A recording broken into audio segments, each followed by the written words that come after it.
Good afternoon. I'm Tom Chapman, board member with the National Transportation Safety Board, and I'm joined again today by our investigator in charge, Kim West.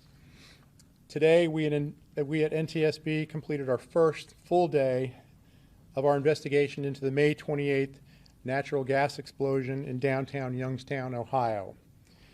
I'll be brief tonight, but we do have some important details to share as a result of today's efforts. I'll remind you that all of the information we're sharing is preliminary and it's subject to potential change as the investigation progresses. Much of our day today was devoted to conducting the workers who were in the basement and vault of the building at the time of the incident. The work crew consisted of a supervisor and 5 crew members. The supervisor was on site at least twice during the workday, but he was not present at the time of the accident, nor was one of the 5 crew members. At the time of the events, 4 workers were on site.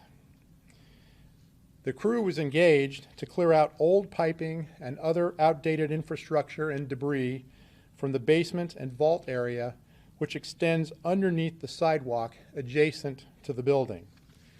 This was done in anticipation of work to be done as part of a city project which we understand would fill the vault area and replace the sidewalks.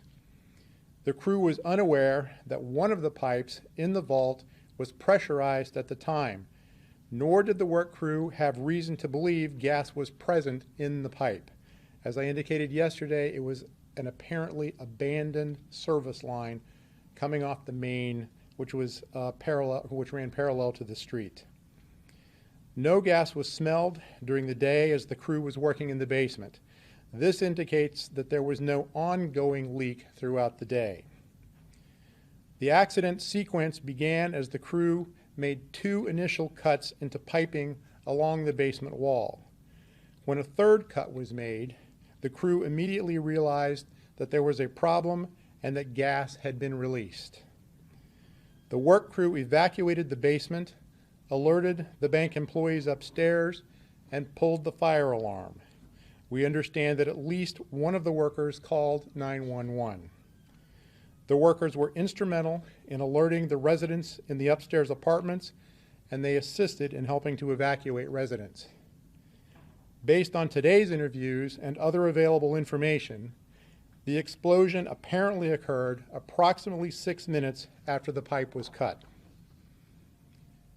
I also want to make you aware that we were able to obtain security video from the interior of the bank. Chase provided this to us, and I understand they were able to retrieve it from the cloud-based system in which it is stored.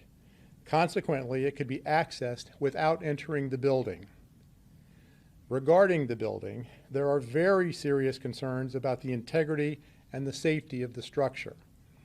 Consequently, access is not currently possible by us nor by anyone until appropriate determinations are made regarding its safety.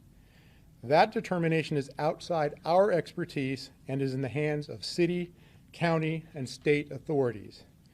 Questions regarding that process should be directed to those authorities.